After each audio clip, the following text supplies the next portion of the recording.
Let me kick off a little bit more about my panelists, my esteemed panelists. Let me start with Encik Jamal on my left here. Encik Jamal Isnen joined the EPF, or Employers Provident Fund, in 2005 and currently is a senior manager in Policy Advisory Strategy Management Department. His responsibility involves performing analysis and research related to the policy formulation and improvement of EPF scheme, products and services, as well as programs for the benefit of members. Previously, he was the quantitative and performance analysis. Previously he was with the Quantitative and Performance Analysis Department in the Investment Division for 10 years. During his service in the Investment Division, he was highly involved in quantitative analysis and research in the areas of asset and liability management, strategic asset allocation, performance analysis, as well as financial projections and modeling. He obtained his bachelor's degree in actuarial science from the National University of Malaysia. And next to him, let me introduce Datin Azleen Osman Rani. Datin Azleen is director of ICMR, Institute for Capital Market Research. Is an independent think tank affiliate of the Securities Commission of Malaysia to study structural trends and developments affecting overall market development. Her research interests focus on various topics which have risen in importance on the policy makers' agenda, including sustainable finance and investor behavior and investment behavior. As part of ICMR's mandate to work closer with academia, she also sits on the Industry Advisory Board of Sunway University Business School. She graduated with a BSc in Economics and Accounting from the University of Bristol and an MSc in International Accounting and Finance from London School of Economics, UK. Welcome, Dr. Azleen. And last but not least, equally important, is Nirmala Supramaniam. Nirmala Supramaniam graduated from UKM in Bachelor of Econs.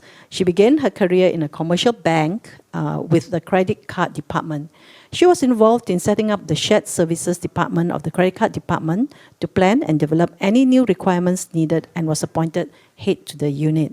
She joined AKPK as a credit counselor in 2009 to provide guidance and counseling to applicants who are financially distressed. Nirmala later joined the Financial Education Department and was appointed the head of Community Outreach Programs in promoting AKPK's financial education programs. Nirmala was heavily involved in planning and implementing outreach programs with various NGOs and community organizations as smart partners to reach out to the community. So with that, let's get on to the actual. Let me just set the stage by stating that the objective of investing has always been to obtain the optimal return from the money that one has invested. Generally, investment horizons are described as short, medium, and long term. Nevertheless, when someone takes money out of either their FD or their EPF, that's when the risk meter starts ticking. So, what is horizon risk? Horizon risk is the risk that your investment duration may be unexpectedly shortened, especially in today's situation when many people are reeling from the personal financial effects of the MCO.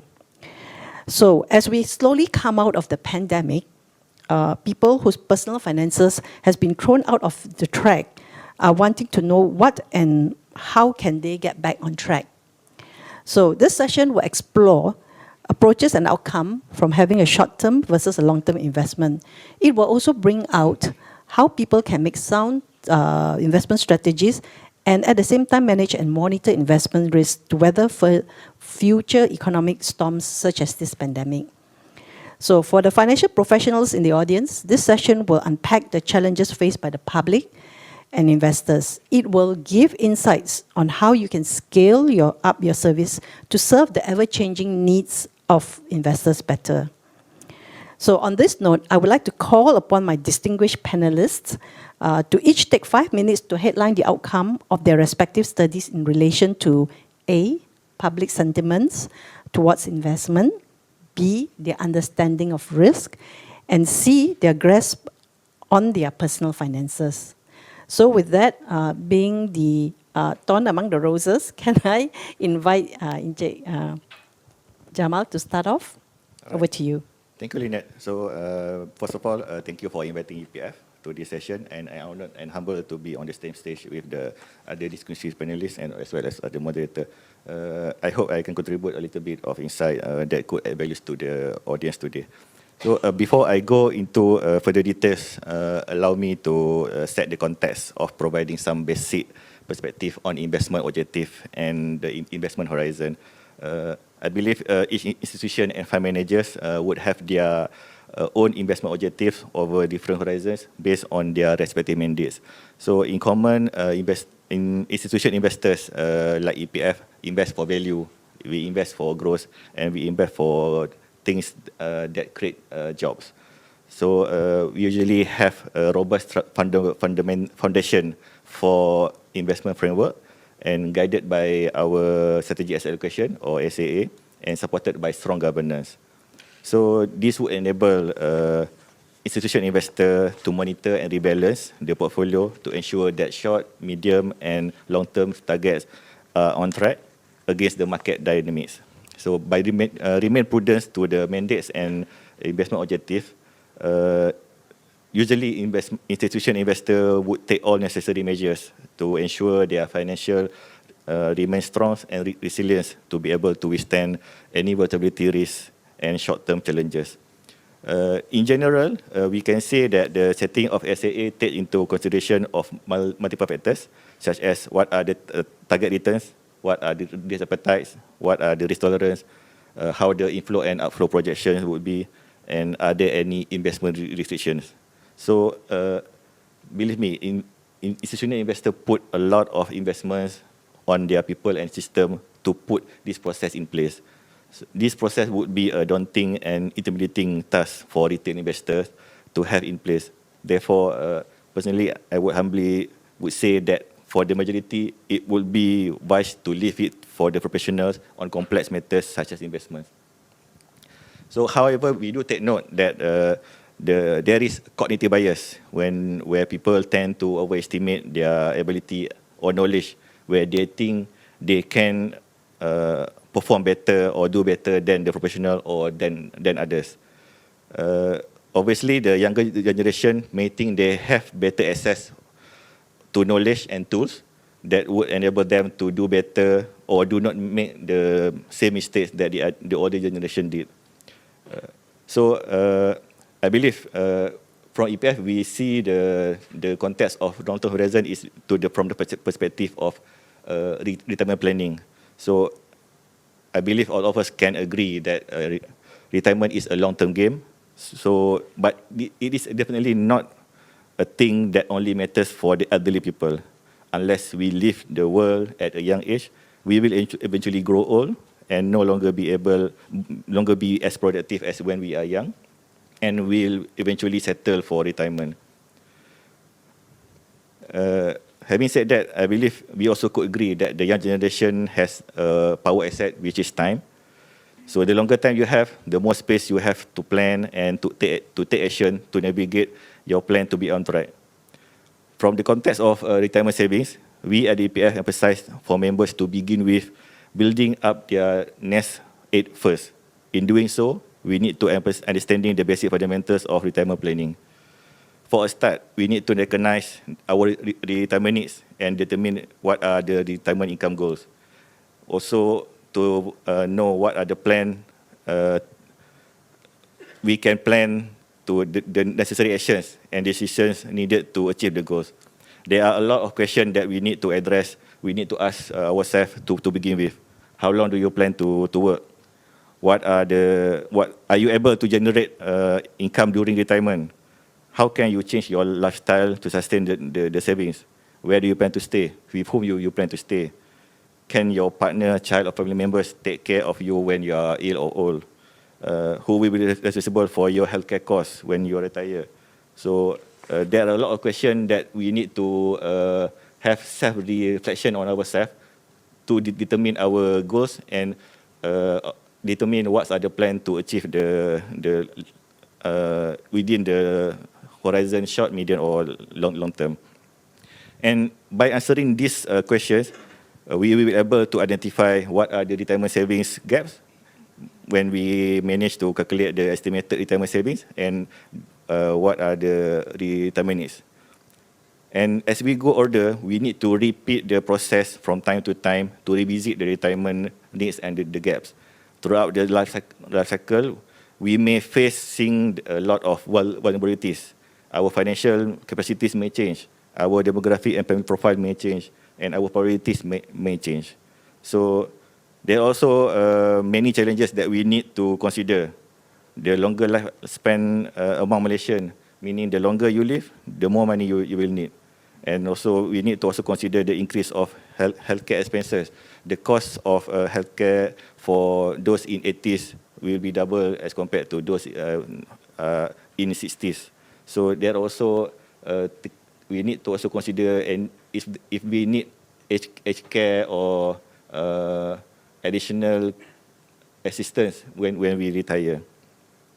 So in totality, when a person is no longer working, if he is facing any financial hurdles, he will definitely have to rely on their saving if he does not have any other sources of retirement income.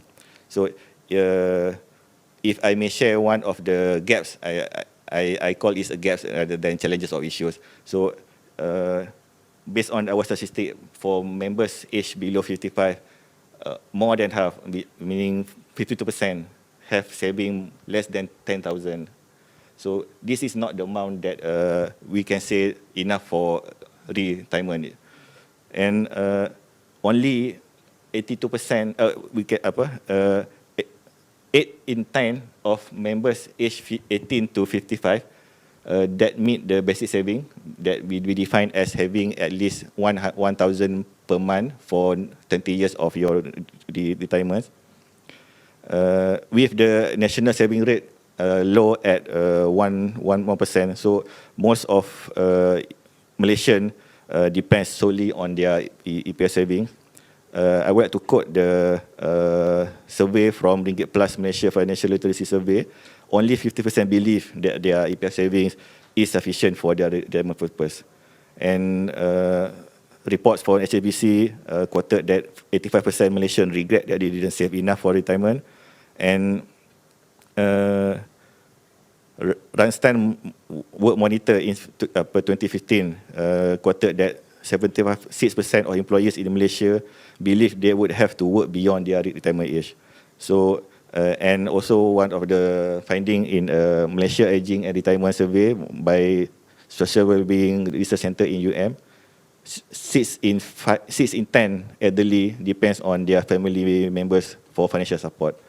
So, but having said all this, in my humble opinion, investment is not for everyone. So, it's not everybody's game. So fundamentally, people need to secure their savings first.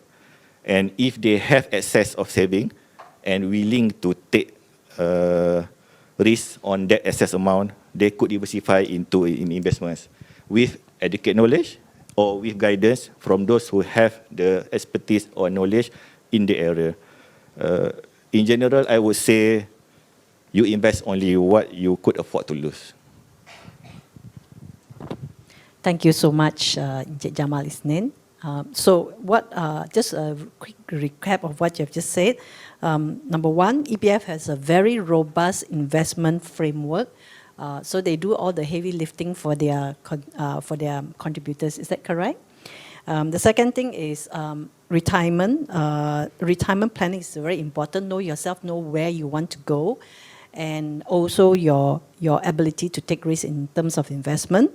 And also he says that please start when you are younger, and if you don't think you have the ability or the knowledge in investment, then leave it to the experts.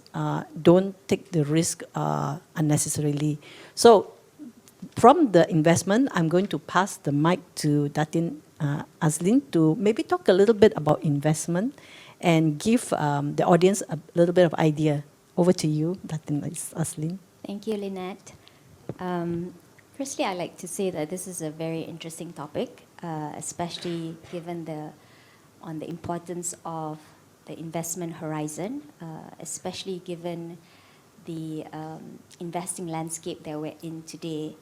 Markets are extremely volatile today, and as we enter a new cycle of tighter monetary conditions with higher inflation rates and rising interest rates, as well as this increased uncertainty about how this is going to filter into the real economy. That is at a macro level.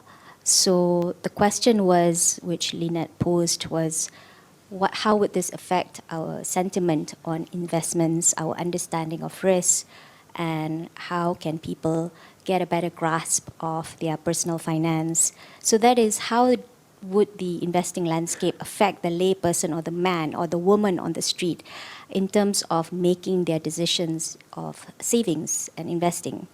So at ICMR, we do research to support overall policy development on capital markets. But one area we've started focusing a bit more in the last 1 year or so has been to get a better understanding, a more nuanced understanding of the investor behaviors, their motivations, their attitudes towards savings and investing. And I think Encik Jamal mentioned a little bit earlier, this becomes even more critical in periods where the macro and market environment is highly volatile. He spoke about cognitive biases. I think during periods of heightened uncertainty, that's when our emotional biases actually kick in a lot. They become very heightened during these uncertain periods.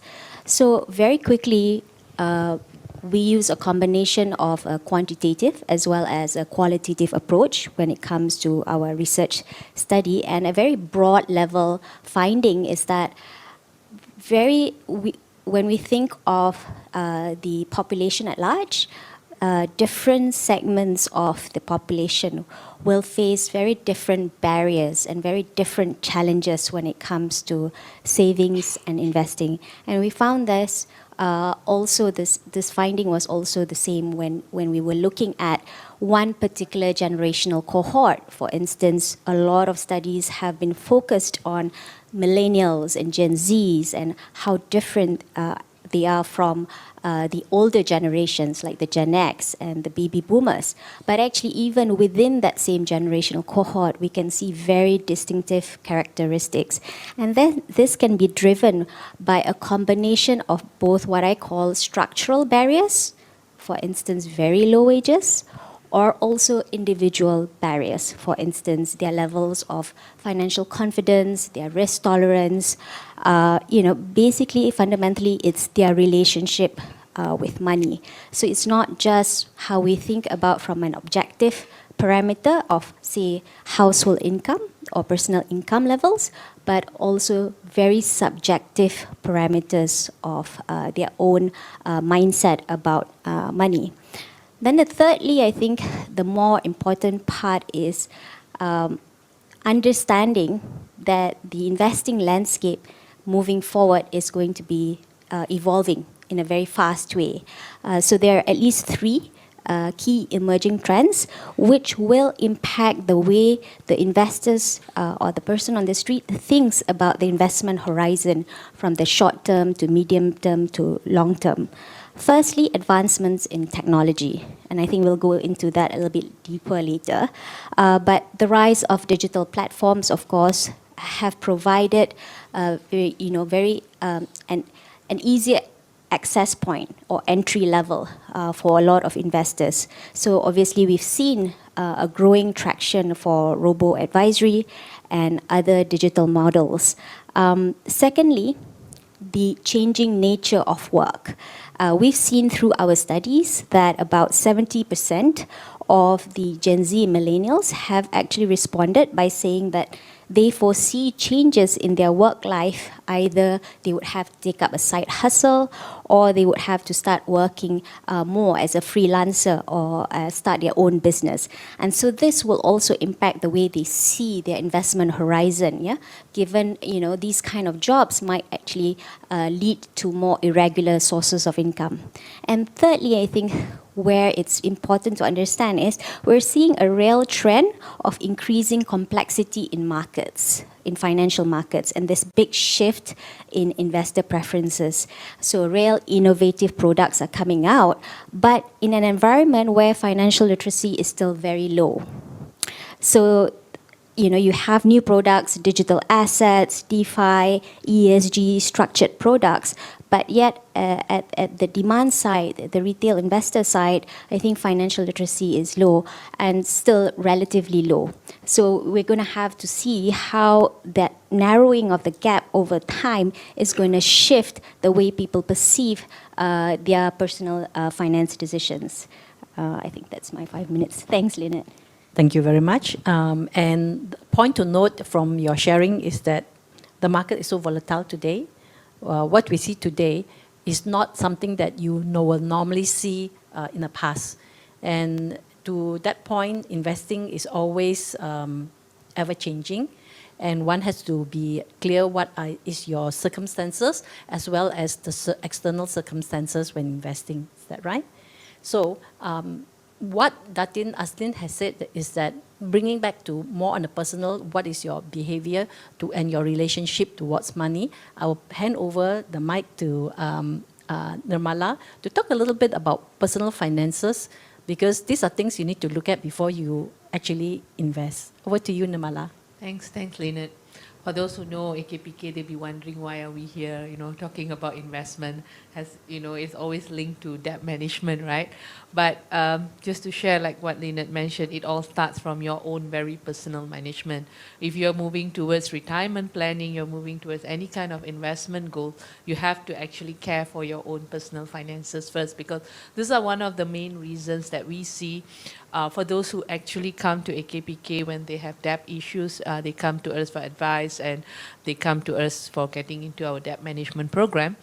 We do ask them a question and ask, why are you having this issue? And a majority of them mention that it's due to poor financial planning. So the issue is actually due to poor financial planning. And when we dwell into that deeper, we realize that the knowledge is not there, like how Datin mentioned, right? It's more about your financial literacy is not there. A lot of us got involved with products, name it whether investments or name it whether loans or taking up loans. We lack the knowledge of it in that, So when there were many studies done by us in 2018, we did the financial well-being survey among the Malaysian working adults in 2018, and we found that 1 in 5 Malaysian working adults did not save in their previous 6 months. There's no savings at all, yeah. And 3 in 10 Malaysian working adults actually need to borrow to buy essential goods. So this is for your own need, and we actually need to borrow. So that's actually like a danger sign, meaning to say that before we even think about investing, we need to ensure for emergency we have the savings first, because we saw during the pandemic that's like a big shock, a big hit, and we were caught with something that we never ever experienced before, and that has actually affected a lot in terms of, especially when your savings are low for emergencies, So we did a survey too during that time. We call it Money and Mental Wellbeing Survey in 2021, where we, out of this survey among the working adults, we saw that financial stress among the working adults increased by about 35% actually during the MCO. And 41% of them agreed that financial stress actually affected their mental health. So why I'm bringing mental health is, the other key part before we invest is your emotions. Your emotions needs to be taken care. You have to manage your emotions very well. So there are many times, I'm sure Datin would agree too, that people invest, either it's through greed, they get into scams, or it's either out of fear, all right? And I think the other thing is, the fear here is the fear of, how do I survive? the fear of survival comes in, you know. So that's when they feel that, oh gosh, I got to make a little bit of whatever, all this stress and things. So this is something we've got to manage. And we saw when we don't have enough money during those period, we are affected financially, mental health. And more than half, 65% of them actually admitted that financial stress affects their job performance as well. So it's even hard for them to even perform, to even, you know, go in more, to earn more, yeah. And the age group is quite interesting because a majority of them are between 30 to 39 who claim to have the highest financial stress. And this is quite relevant or I would say, similar to those who come to AKPK for financial problems with financial debt. The highest number are also between the age of 35 to 45. So it's a very difficult age during that time because your commitments are high, you have children to take care, children are growing, your parents are getting older, we call them the sandwich generation, right? So yeah, and what we saw out of this is we also asked the questions about their savings, and we realized that those who actually had savings were better at managing their financial stress. Yeah, and so the very vulnerable group is those who did not have that savings. Meaning, any shock that happened, I don't have enough or anything to cover my financial emergencies. So that's the key thing to any investment.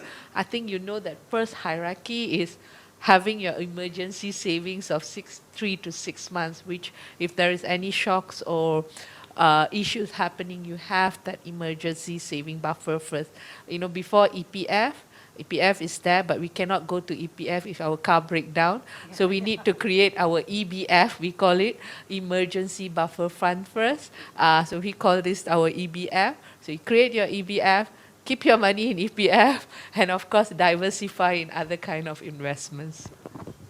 Thank you very much, Nirmala. And there you go. To summarize what Nirmala has said, you have to take care of your personal finances.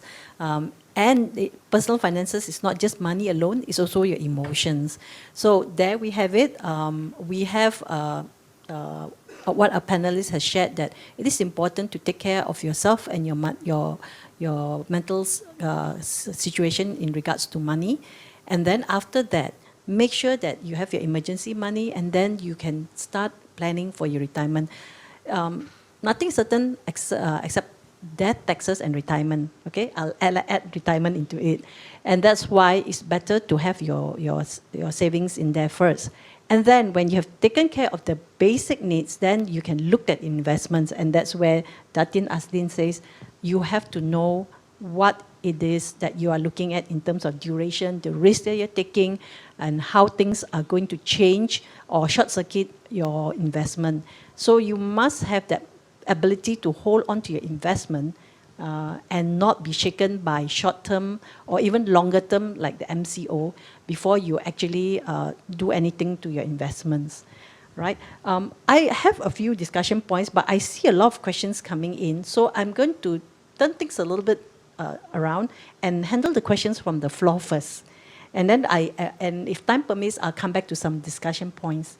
So the first question goes to Datin Azleen, because it's investment related. It says here, a long-term investment is a good practice that is difficult to follow through. As the cost of living is rising, what is your advice on setting aside funds? Okay, so firstly, I think just going back and reiterating what my other panelists here have said, it really depends, firstly, fundamentally, your own assessment of your current financial situation, right? So that question is very broad, very generic. So it starts with really reflecting on your own financial state. Do you have enough of a savings buffer, for instance? Then it depends whether you have excess savings, whether you want to put it in diversification of different products. So that is when you start to think of, getting some financial advice for the different kind of products that are available out there. But primarily, I think if you're looking at investing for the long term, I think that's pretty much where you want to be able to identify your different goals based on these long-term goals, right? So long-term goals could be A, for retirement, B, for children's education, C, for buying a house. So there are multiple avenues that you can actually, think about where you want to diversify your different kind of investments, really going back to your own individual financial goals. And really, so if you're coming from the investor side, understanding your own personal financial situation. If you're coming from the consultant side, financial advisory side, really understanding the client's position before giving advice. Thanks. Thank you so much. Any of my panelists wants to weigh in on this question as well? Yeah, I would just like to add in, I definitely agree with what Datin mentioned. And also another important point is like how Datin mentioned is, I guess it goes back to the steps of financial planning where you actually need to set your goal first, know what you want to achieve. So whether it's a short-term thing and how. And I guess something that that I have observed in among my clients, among our sessions is that when they put in their money or they're investing, they don't have the end objective, like how much they want to achieve. It's like within this year, this is the end amount I want to achieve. Rather than I would just invest and wait to see whatever returns and the end amount is what I take. So I guess knowing what is that end objective that you want to reach and that time frame is something very important for you to set up front. And then you look for the right investments and monitoring it after that to ensure that it's on track. And then if it's not, what do you do? Where do you go? How do you switch? And those things are something that I observe among my participants, my clients, is always the ignorant of, okay, I have done an investment and that's about it. I don't keep up to it. I think I would echo Nirmala, especially on the clarity of knowing exactly how much you need, for what particular reason. I think that's very critical. I think a lot of times when the question was on long-term investing, a lot of people will say, okay, just leave it to the financial advisors or unit trust consultants, and trust that by the time you retire, everything will be okay. I think part of your own personal financial education is also incorporating that monitoring of investments, because markets are evolving very rapidly. So as much as you actually outsource that part of the financial journey to a professional, I think it's important to always engage back with your unit trust consultant or your financial advisor to get a sense of what's happening in the market, right? So again, like right now, we're entering a different new cycle of investing. The risks are different than the last 10 years or so. So understanding that is part of building your own personal financial education. Thank you. You want to add on? Yeah, perhaps I would add on some context of personal basic financial knowledge. So one of the module that we believe that everyone, each individual need to know is on the budgeting.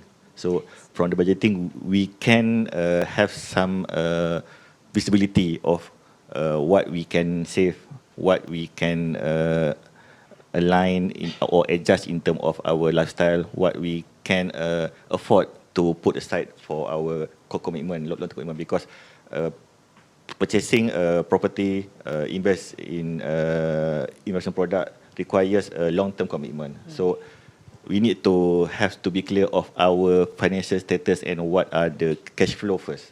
So if we don't know what and how much we can put aside for savings, that's the key gaps that we need to address first.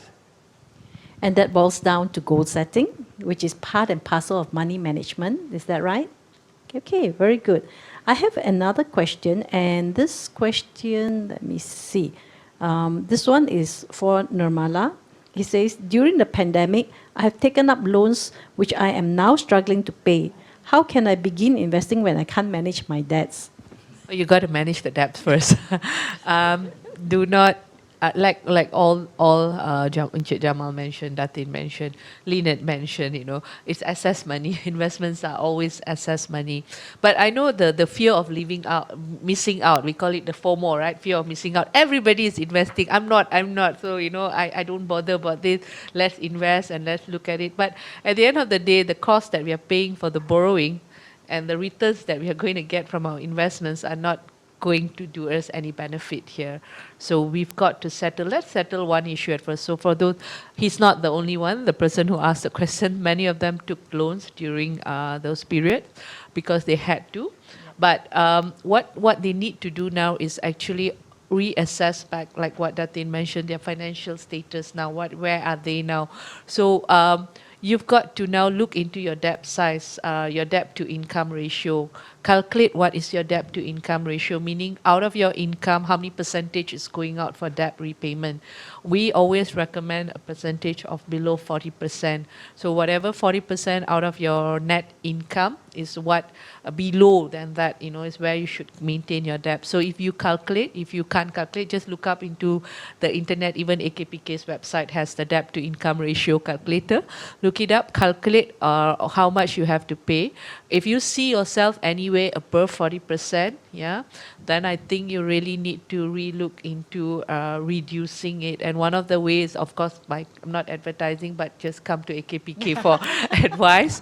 We would help you see how we can help you restructure to reduce, or even sometimes just by advisory. You don't need to join our program just by advisory. There's something you're doing wrong there, or something that you may not know what's happening, or meet any financial advisors to give you that advice. Seek help. I think the first thing here is seek help. We always go with this 4A. Admit there is an issue. The first A, admit. Acknowledge, right? It's very important. Number 2, analyze, sit and calculate them. Look at how much, like I mentioned, your budget. Jamal mentioned, look at the budget and, see how much you are, where you are, what you're spending at, And then act upon it. 3, don't just analyze and keep quiet. Act on it. Meet your finances, speak to someone, speak to the right person, not the wrong. The one who would advise you to take up another loan to cover these loans. Please, seek the right person. And of course, the 4th A is AKPK. You can always come to us. And discipline as well, right? Discipline is the key of all of this. No point of us doing all of it and we don't keep up to it. But that's where sometimes having somebody to monitor for you helps. Like when we go on a diet, we need a coach so that they watch us, right? We need a cheerleader. So those kind of things. Okay, thank you very much. I'm going to move to one question, and this question is for Encik Jamal.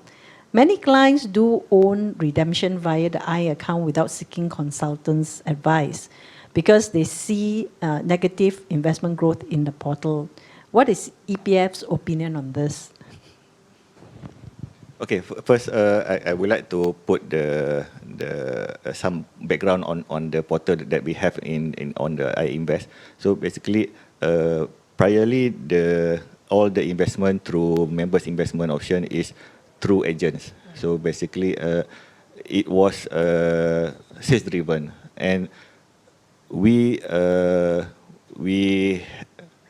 understand that the responsibility of the agents to advise the clients where to put their money and what are the options that they have, and potentially have some parameters where they can stop the investment, or whether they want to spread out the investment over the long term horizon.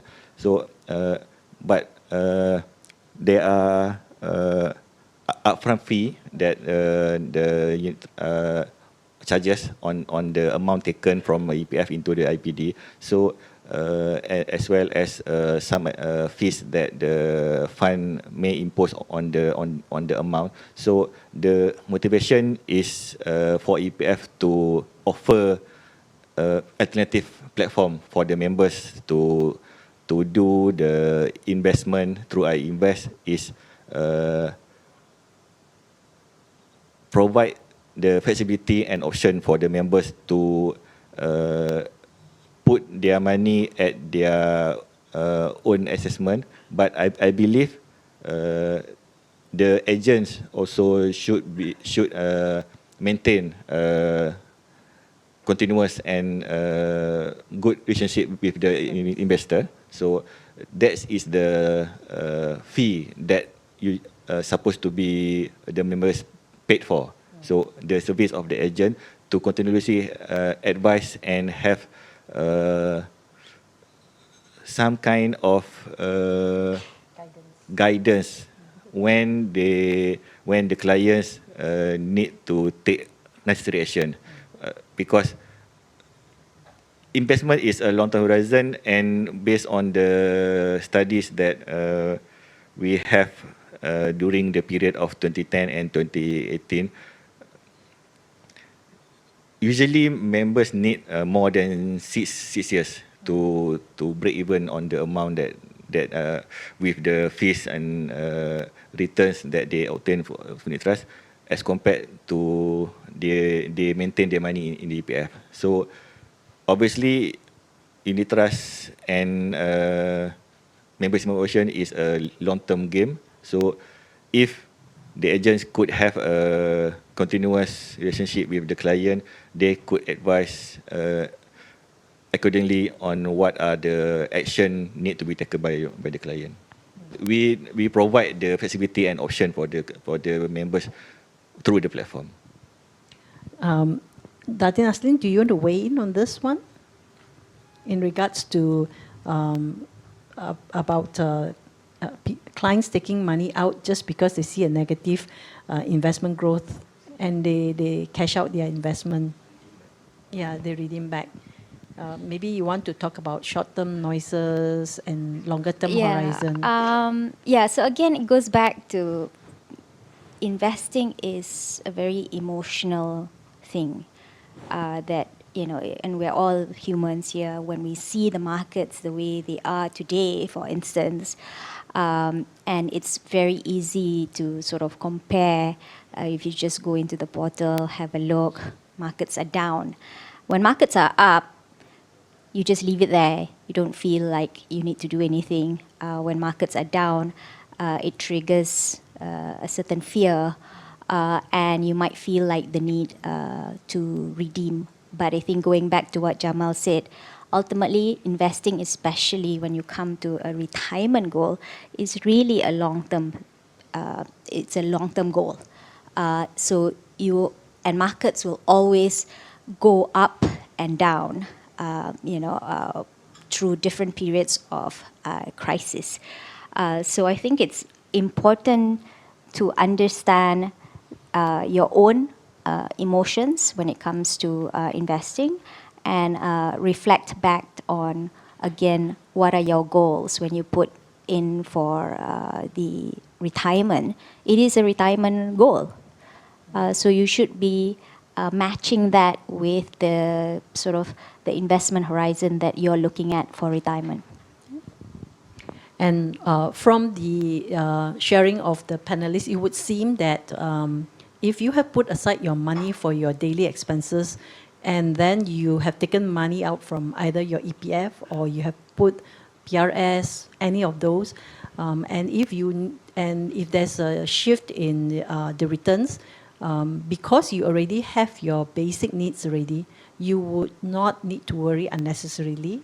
Probably go back to your advisors or your unit trust consultants or PRS consultants for advice, and not touch that money, because knee-jerk action when the market changes is not always in your best interest, because these are money that you put aside for specific goals. Yeah. I have another question, and that question says, what is, and this is open to any one of you or my esteemed panelists, what is your advice for those aged above 55, promote monthly income plan after they have retired from work and business? How unit trust can help for this group, for these groups of people? I think income plan is something that's probably coming out from insurance. Is that it? But anyway, the question here would be more focused on advice for those who are aged above 55. How can unit trust help this group of people? I suppose we are looking at probably, if I retire from work, doesn't mean my money have to retire. So is there something that they can do in terms of, keeping their money invested? Would anyone like to take a stab at this question? I'll try.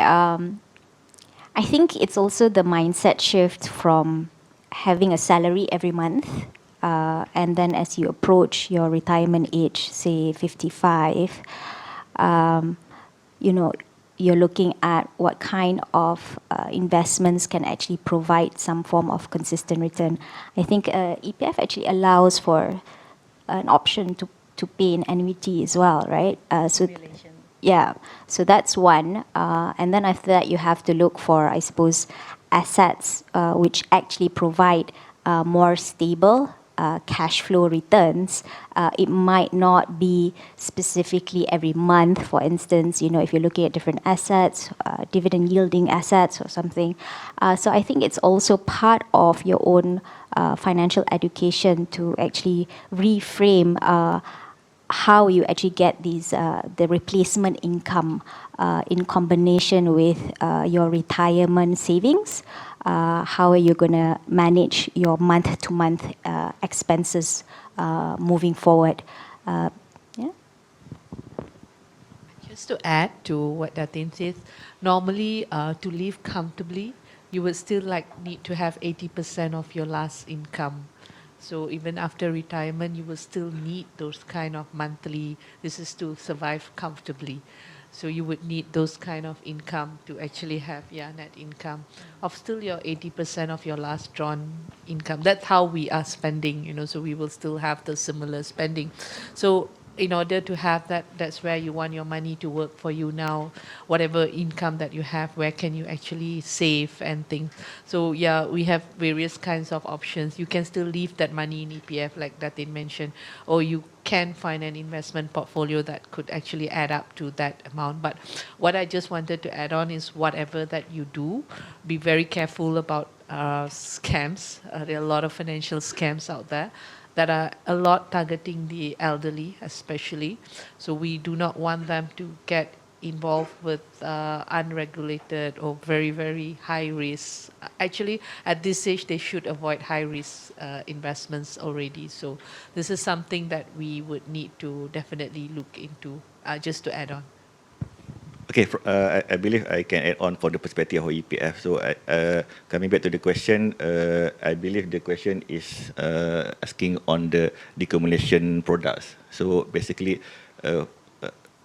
we view that the EPF saving that the members have is to be translated into a replacement income when they retire. So meaning, for example, if they have 240,000 at age 55, that amount could be translated into a monthly drawdown of 1,000 for their retirement expenses for next 20 years. But if they leave their money in the EPF, just doing the monthly drawdown, your saving could last for another 2 to 3 years with the company dividend based on the remaining balance. But from the market's perspective, I believe annuity could be one of the product that could supplement on the replacement income when people are no longer productive to work or generate income.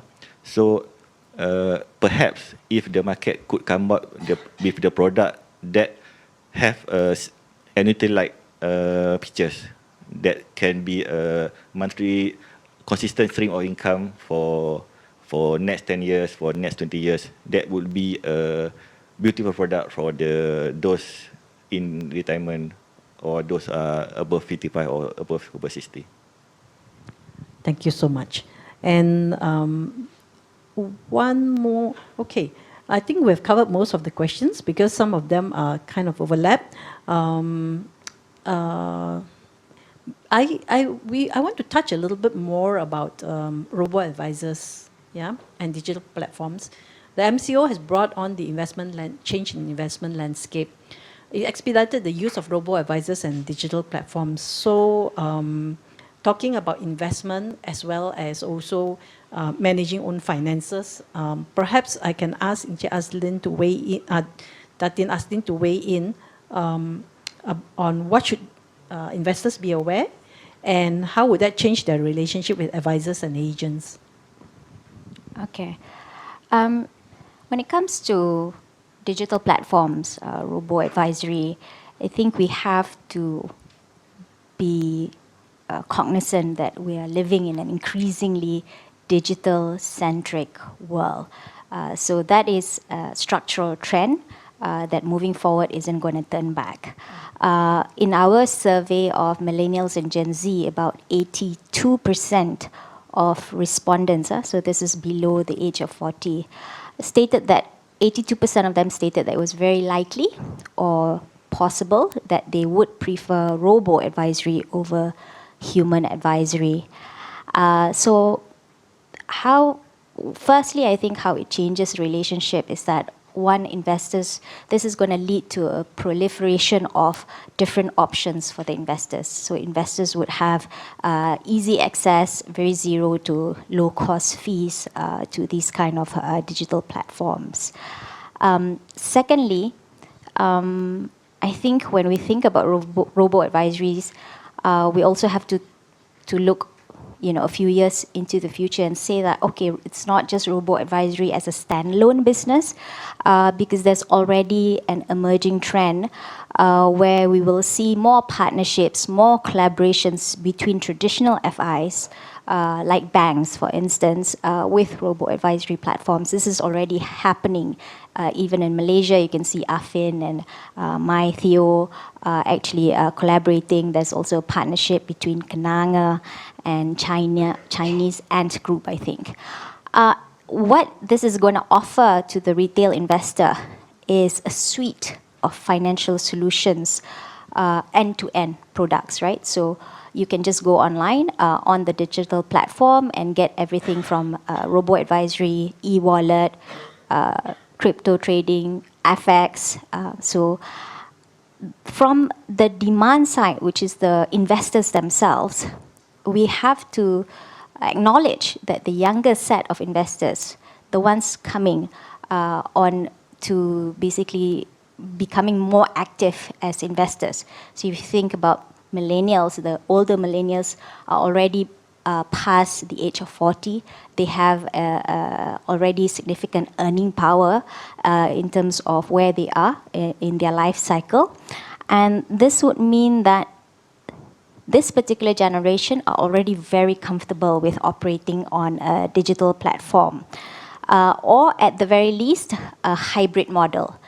So the relationship changes because all your simple, straightforward, plain vanilla strategies that these algorithms can actually be designed for, those can be done through digital platforms. So the human advisory component of it, your financial advisors, will have to be very customized, will have to provide very customized, sort of very bespoke services, very niche because we're paying a fee for this independent financial advice. So it has to be over and above what these digital platforms will be able to offer. On the supply side, I think that personally, fund management advisors, fund managers, advisors, consultants, they will still remain, but those who are able to survive and thrive in this new environment as more and more digital platforms come into the space will be, again, those who are offering very, very customized products, understanding they know exactly what their customers or clients actually need in terms of, again, their personal financial goals, their probably a little bit of more financial coaching, I think, Linnet. Those would be what would be demanded for the investors who are willing to pay for that advice. So we've come to almost the end. Maybe one last words from each of my panelists, what they would like to share with the audience out there. We start with Nirmala. Thanks, Linnet. I guess just be in power on your finances where power also comes in with P has plan your finances, plan your expenses actually. O is optimize your income via either you're looking for additional income via investments and things. W is work out your debts. Don't forget debts can kill the whole financial planning. So work out on your debts. And E is always enhance your savings for emergencies. And R, know your redress avenues, know where to seek help, and also be aware of financial scams. Thank you. Datin, Azleen. Okay, I don't have an acronym like Nirmala. So I think I would just like to highlight the same thing that we've spoken during this panel session was a lot of understanding your own personal financial situation for the consultants and advisors, really understanding your clients' personal financial situation and goals. I think Jamal mentioned this very early on. It's very nuanced. It's a very personal thing when you come to finances. That's why we call it personal finances. So at different levels, where your stage of your life cycle, your financial confidence, your levels of financial education, risk tolerance, all plays a role. So if investment is not for you yet, then work on building that emergency savings that Nirmala was saying, work on your debt management, and then work on a savings and investing habit. Now there is a proliferation of different platforms that you can actually facilitate sort of micro savings. This might not feel like significant in terms of the amount, but what it does is it starts to help you build financial habits of putting aside something, some excess, even if it's 50 ringgit a month, over a period of 1 year. You have at least that comfort knowing that you have 600 ringgit for emergency. And then as you move on. So it is a journey, I think my message is. Okay. Thank you, Jamal. Okay, I just making sure I will emphasize on the importance of responsibility. Everyone is responsible for their own financial and for their own action towards their financial goal. And for the consultant, be responsible with your advice to the client. Okay. Thank you very much. And we've come to the end of this session. I hand this back to Anita. Thank you.